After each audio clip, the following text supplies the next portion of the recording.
همه چیز رو کنار گذاشته به آن داخل شویم.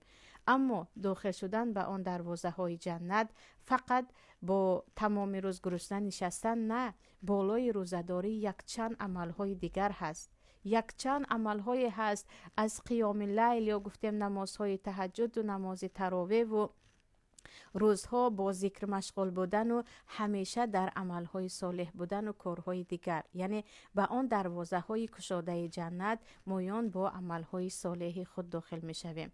و اینجا یک ایده هستند رمضانشان از غیر رمضانشان هیچ فرق نمی کند. چگونه ای که در دیگر ماه ها تمام روز کار میکردند و شب خواب میکردند، بگاهی خوراک شام خوران، در رمضان هم همین، فقط تمام روز گرسنه کار میکنند اما شبها با یک افطار پس از آن خواب میکنند. خواندن نماز تراویح میخوانند، نخوانند سنت است، نخوانی گناهگار نمیشوی.